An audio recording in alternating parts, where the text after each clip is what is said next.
పునరాలోచన చేయాలి. ఇది ఒక గ్రామీణ ప్రాంతమే కాదు, పట్టణ ప్రాంతాల్లో పారిశుద్ధ్య కార్మికులు ఉన్నారు, ఇళ్లలో పనిచేసే వాళ్ళు ఉన్నారు, ఏ ఆసరా లేకుండా గుడిసెల్లో ఉంటున్న వారు ఉన్నారు. మరి వాళ్ళని కూడా మీరు ఈ భరోసా పథకం వర్తింపజేస్తామని మీ మేనిఫెస్టోలో ప్రకటించి పట్టణ ప్రాంతాల్లో ఉన్న పేదల గురించి మాత్రం మాట్లాడలే. గ్రామీణ ప్రాంతంలో కూడా మీ యొక్క నిబంధన వల్ల చాలామంది నిరుపేదలు ఈ స్కీమ్లో వర్తింపలేకుండా పోతున్నారు. ఆ విషయంలో కూడా ప్రభుత్వం దృష్టి పెట్టాలని చెప్పి ఈ సందర్భంగా విజ్ఞప్తి చేస్తున్నాం. దాంతోపాటుగా 125 అడుగుల అంబేద్కర్ విగ్రహాన్ని హైదరాబాదులో ఆవిష్కరింపజేసి హైదరాబాద్ తలమానికంగా భారతదేశంలోనే అత్యున్నతమైన ఒక రూపిచ్చే విధంగా మహానుభావుడు అంబేద్కర్ గారి విగ్రహాన్ని నెలకొల్పితే ఇప్పటి వరకు కూడా మీరు గేట్ తాళాలు తీయట్లే. అంటే అది కేసీఆర్ గారు ప్రారంభిస్తే మీరు అదేమన్నా మరి ఎందుకని మీరు ఈ రకమైన తప్పుడు దుర్బుద్ధితో మీరు ఆలోచన చేస్తున్నారో మరి అర్థం కావట్లే. అదే అంబేద్కర్ గారి విగ్రహానికి కేసీఆర్ గారు ఆవిష్కరిస్తే మీరు ఓపెన్ చేయట్లే. అదే కేసీఆర్ గారు ఆవిష్కరించిన అంబేద్కర్ సెక్రటరియట్ నుంచి మీరు పరిపాలన చేస్తున్నారు. మరి ఈ విగ్రహాన్ని ఎందుకు సందర్శన కోసం గేట్లు తాళాలు తీయట్లేదో సమాధానం చెప్పాల్సిన అవసరం ఉందని చెప్పి ఈ సందర్భంగా విజ్ఞప్తి చేస్తున్నాను. అదేవిధంగా ఎస్సీ ఎస్టీ సప్లాన్కి సంబంధించి కూడా మీరు ఆ నిధులు పక్కదారి పడుతున్నాయి. దాని మీద కూడా చట్టం చేసినప్పటికీ కూడా ఆ విషయంలో కూడా ఏమాత్రం కూడా శ్రద్ధ పెట్టకుండా మీరు అశ్రద్ధ పెడతా ఉన్నారు.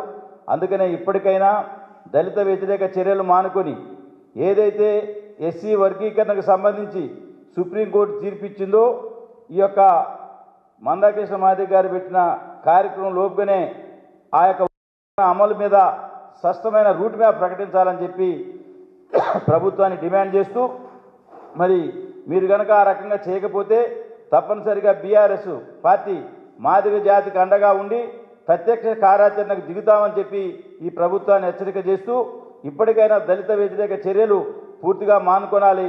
మీరు ఏదైతే వర్గీకరణ అడ్డంకులు సృష్టించి మీ దాంట్లోనే ఒక వర్గాన్ని ప్రోత్సహించి పోటీ సభలు పెట్టించి ఈరోజు అభద్రతా భావం సృష్టించే ప్రయత్నం చేస్తున్నారు. ఇప్పటికే మీ గ్రామ సభల ద్వారా మీ యొక్క పరిపాలన తీరు బయటపడ్డది.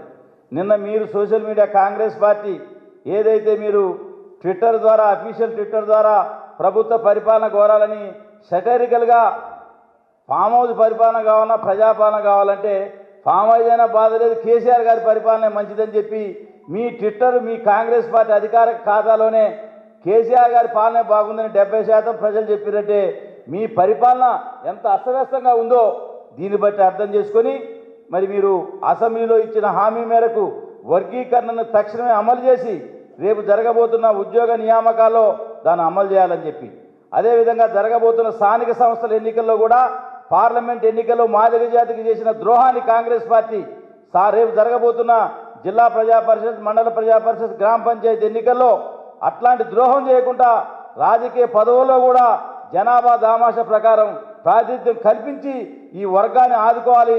లేని ఎడల యావత్ దళిత జాతి మిమ్మల్ని క్షమించదని చెప్పి ఈ సందర్భంగా ఈ ప్రభుత్వాన్ని హెచ్చరిక చేస్తున్నాం.